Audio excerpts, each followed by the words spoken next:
नमस्कार दोस्तों, स्वागत है हमारे YouTube channel Edu decode Jharkhand में।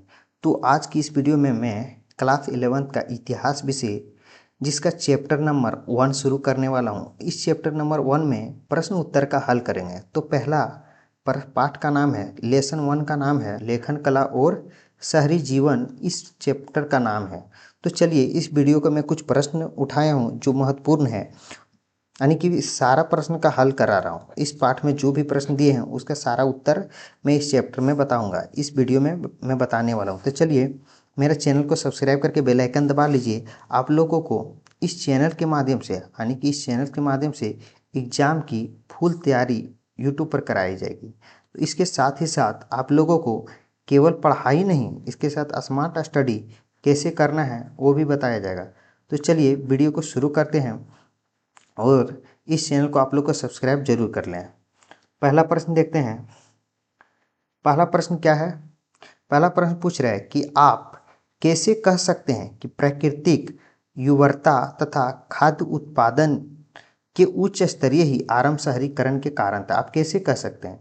तो इसका कारण का बहुत सारा। देखिए सबसे पहले क्या, खाद्य उत्पादन ही सबसे आरंभ में शहरीकरण का कारण था, यानी कि भोजन भोजन ही सबसे मेन कारण हुआ करता था। इसके बाद देखिए सबसे पहला पॉइंट क्या है कि उपजाऊ भूमि। अगर उपजाऊ भूमि ही नहीं रहेगा तो शहरीकरण कैसे होगा? क्योंकि सबसे ज़रूरी हम लोग को क्या है, पहला है रोटी, मकान और घर। ये 3 चीज़ ज़रूरी है, लेकिन सबसे पहले मकान और कपड़ा नहीं रहेगा चलेगा, पहले भोजन ज़रूरी है। तो उपजाऊ भूमि जैसे कि नदियों के किनारे घाटियाँ होता था, मेसोपोटामिया की घाटी थी, नील घाटी थी, क्योंकि कृषि के लिए नदी बहुत ही ज़रूरी है। अब ये बताइए मेसोपोटामिया जो शहर था वो किन 2 नदियों के बीच बसा हुआ था? पहला जो था दजला और फरात। दजला और फरात नदियों के बीच में यह नदी, यानी कि यह शहर बसा हुआ था। अगला क्या, अत्यंत अनुकूल थी। क्या थी ये? कृषि के लिए बहुत ही अनुकूल नदी थी। अधिक खाद्य उत्पादन से जनसंख्या में वृद्धि हुआ। जब अधिक खाद्य उत्पादन होने लगा तो जनसंख्या में बहुत सारा क्या हुआ, वृद्धि हो गया, जिसके कारण जनसंख्या में वृद्धि होने के कारण बस्तियां बसने लगा, जो कि अस्थाई बस्ती बनने लगा। धीरे धीरे बस्ती बनने से कई प्रकार के वहाँ पर हम लोग देखते हैं कि मंदिरों का निर्माण हुआ, और मंदिर का निर्माण होने से वहाँ बहुत सारे यात्री लोग आते थे और मंदिर में ठहरते थे, जिसके कारण व्यापार वगैरह भी शुरू हुआ। अगला क्या, विशेषीकरण संभव हुआ। कुछ लोग किसान रहे तो कुछ शिल्पकार बने और व्यापारी बने, यानी कि इसमें क्या हुआ, श्रम का विभाजन हो गया, श्रम विभाजन हो गया, जिसके कारण शहरीकरण बनने में बहुत ही फायदा हुआ। संगठित प्रशासन और सामाजिक ढांचे आवश्यक ने नगरों की स्थापना को जन्म दिया, यानी कि कई प्रकार के संगठन था जो कि शहर बनने में बहुत ही सहायक है। इस प्रकार प्राकृतिक संसाधन की प्रचुरता और कृषि की सफलता से मानव समाज को स्थायित्व और संगठन और अग्रसर किया, जो शहरीकरण का मूल कारण था। पहला उत्तर यह है। दूसरा आप देखते हैं, दूसरा प्रश्न को देखते हैं। दूसरा प्रश्न क्या पूछ रहा है कि आपके विचार से निम्नलिखित में कौन सी आवश्यक दशाएं थी? आवश्यक दशाएं यानी बहुत सी जरूरी दशा, जिनकी वजह से शुरू में शहरीकरण हुआ। कौन सी आवश्यक दशा था जिसके कारण शहरीकरण बना? निम्नलिखित में कौन सी बातें शहरों के विकास के लिए फलस्वरूप उत्पन्न है? यानी कौन सा बातें हैं जो शहर के लिए फलस्वरूप है, यानी विकास हुआ है? तो पहला देखिए, अत्यंत उत्पादक खेती, जो कि क्या आवश्यक दशाएं हैं। दूसरा जल परिवहन। तीसरा जो होगा वो श्रम विभाजन। ये तीनों जो था सो आवश्यक दशाएं हैं जो शहरीकरण बनाने में बहुत ही महत्वपूर्ण योगदान है। अगला क्या है, शहर को विकास के लिए, यानी कि अधिक विकास के लिए। तो शहर बनाने के लिए था, लेकिन विकास करने के लिए भी तो होगा। तो पहला क्या है, मुद्राओं का प्रचलन।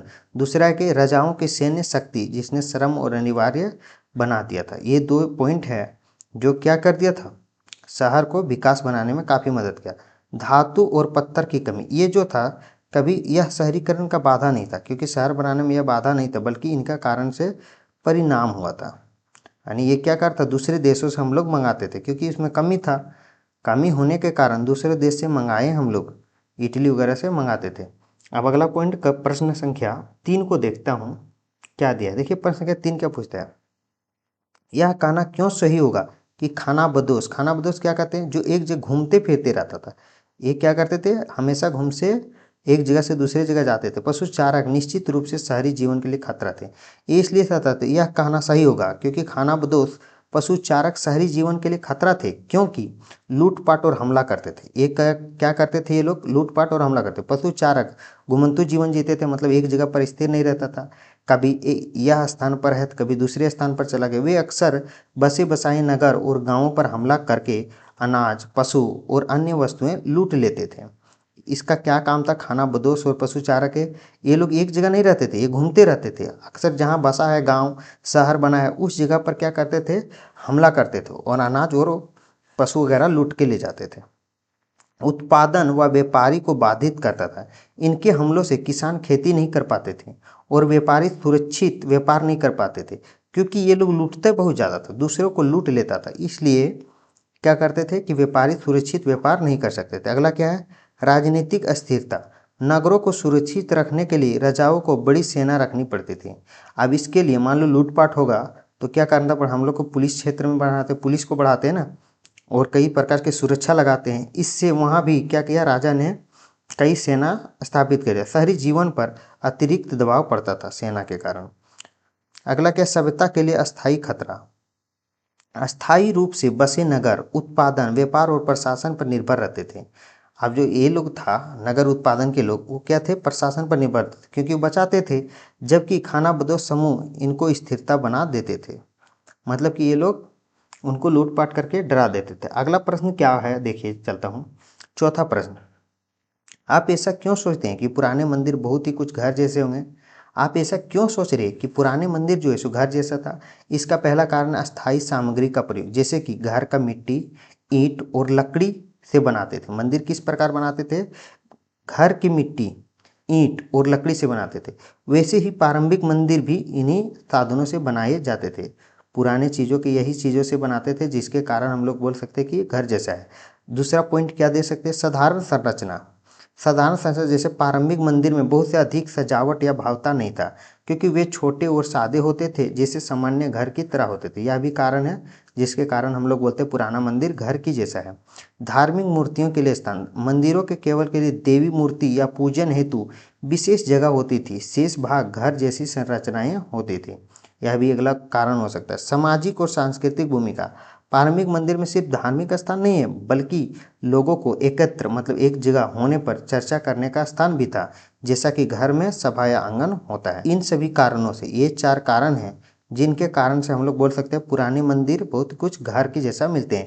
अगर यह प्रश्न 2 नंबर का पूछे तो आप लोग केवल ये पॉइंट लिखना है, या तो ये देखिए पीला बॉक्स में जो दिया है, पुराने मंदिर घर जैसे होंगे क्योंकि वे साधारण सामग्री मिट्टी, ईंट, लकड़ी से बने होते थे।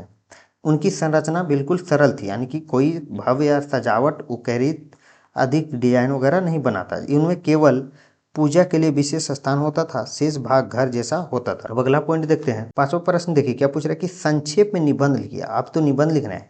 ये निबंध वाला प्रश्न जो है से कम 5 नंबर में आता है। अगर हद से छोटा आएगा तो 3 नंबर में, इससे कम में नहीं आ सकता है। तो देखिए किस प्रकार हम लोग लिखेंगे वो देखता हूँ। शहरी जीवन की शुरुआत होने के बाद कौन कौन सी नई संस्थाएं अस्तित्व में आया? आपके विचार से उनमें से कौन सी संस्थाएं राजा की पहल पर निर्भर थीं? यानी कि कौन सी संस्था जो था राजा डायरेक्ट करता था, मतलब कि उसको निर्देश करता था, राजा द्वारा चलाया गया था। तो देखिए सबसे पहले शहर जब बना तो नई संस्थाएं कौन कौन सा आया? देखिए राजनीतिक संस्थाएं, जैसे राजनीतिक संस्थाएं नगरों की सुरक्षा और प्रशासन के लिए राजसत्ता और सैन्य व्यवस्था का निर्माण कर दिया। राजसत्ता मतलब वहाँ प्रशासन इकाई बना दिया और साथ ही साथ सेना भी विकसित किया। दूसरा क्या? आर्थिक संस्थाएं, व्यापार के विस्तार के साथ मुद्रा का प्रयोग हुआ, बाजार और व्यापारी वर्ग के संस्थाएं बनी। मुद्रा का इसमें प्रचलन हुआ क्योंकि वस्तु को विनिमय करना, यानी कि अदला बदली करना सभी के लिए संभव नहीं होता था, तो इसीलिए इसके लिए क्या कर दिया? मुद्रा का निर्माण कर दिया। मुद्रा का निर्माण से यह हुआ कि अगर किसी के पास वस्तु है तो उसके बदले मुद्रा दिया जाएगा, जिससे वह वस्तु अपना व्यापार में संस्थाएं बनी। अगला क्या? सामाजिक संस्थाएं, जैसे श्रम विभाजन हो गया। श्रम विभाजन मतलब सामाजिक के कैसे कि शिल्पकार अलग हो गया, व्यापारी, सैनिक, पुजारी, ये सब क्या बनी? 4 गो वर्ग बना और अलग अलग प्रकार के सामाजिक संस्थाएं का निर्माण कर लिया। एक व्यक्ति कोई काम करने में निपुण नहीं होता है, इसीलिए हर एक काम के लिए हर एक व्यक्ति को अपना अपना योगदान देना चाहिए। तो इसी प्रकार श्रम विभाजन हो गया, जैसे शिल्पकार, व्यापारी और सैनिक। धार्मिक संस्थाएं, मंदिर और पूजा स्थल नगर जीवन का महत्वपूर्ण हिस्सा बने। लेखन और लेखा जोखा, कर वसूली, व्यापार, प्रशासन, यानी कि इसमें कहने का मतलब है कि धार्मिक मंदिर पूजा स्थल का जीवन महत्वपूर्ण क्या बना, क्योंकि मंदिर में लोग मंदिर के आसपास आते थे, जिसके कारण वहाँ पर टैक्स लेते थे, व्यापार करते थे, और इन सभी का विवरण यानी डाटा को रिकॉर्ड रखने के लिए लिखना जरूरी समझा और लिख कर रखते थे, क्योंकि इतना किसी को याद थोड़े रहता है, लिखेंगे तो डेयरी में देख लेंगे। इस प्रकार अब इसमें क्या निकला, इस सब में जो हम लोग पढ़े हैं इसका निष्कर्ष क्या है। इस प्रकार के शहरी जीवन के साथ राजनीतिक, आर्थिक, सामाजिक और धार्मिक संस्थाएं अस्तित्व में आया, जिन्होंने सभ्यता का विकास का महत्वपूर्ण भूमिका निभाई। अगर आप लोगों को 2 नंबर का उत्तर लिखना है तो ये बॉक्स वाला, या 2 या 3 नंबर के लिए बॉक्स के लिए उत्तर बना है, जो ये आप लोग देख सकते हैं। स्क्रीनशॉट लेना चाहते हैं तो आप लोग ले लें, या तो हमारे वीडियो के डिस्क्रिप्शन में व्हाट्सएप ग्रुप का लिंक दे दूंगा, उसमें आप लोग जुड़ जाइए। और साथ ही साथ हमारे फ़ोन नंबर भी नोट कर लीजिए, 62 66 21 799 है। जो किसी प्रकार भी प्रॉब्लम हो या दिक्कत हो तो इसमें व्हाट्सअप जरूर कीजिएगा। कॉल कोई भी नहीं करें, कॉल कोई भी विद्यार्थी ना करें, क्योंकि कॉल करने से काफ़ी ज़्यादा परेशानी होगी। आप लोग व्हाट्सएप में मैसेज करें, मैं उसका उत्तर जरूर दूंगा। अब अगला प्रश्न देखिए, लास्ट प्रश्न पूछा है, किन पुरानी कहानी से हमें मेसोपोटामिया सभ्यता की झलक मिलती। कौन सा कहानी है जिससे हमें मेसोपोटामिया के बारे में जानकारी मिलती है। तो पहला क्या है, गिलगमेश का महाकाव्य, गिलगमेश का महाकाव्य है। दूसरा क्या, बाढ़ की कथा। तीसरा, देवताओं और नायकों की कथा। पहला देखिए, गिलमिलेश के महाकाव्य, यानी यह उरुक नगर के राजा गिलमिलेश की कथा है, जिसमें उसकी वीरता, मित्रता और अमरता की खोज का वर्णन किया है। इससे मेसोपोटामिया की हम लोग के क्या है, उसके सभ्यता के बारे में जानकारी मिलता है। दूसरा देखिए, बाढ़ की गाथा, इसमें एक महान प्रलय, जल प्रलय का वर्णन है, जो बाद में बाइबिल और सैन्य धर्म ग्रंथों में भी मिलता है। बाइबिल में भी यह मिलता है कि बाढ़ की कथा कैसे हुआ था।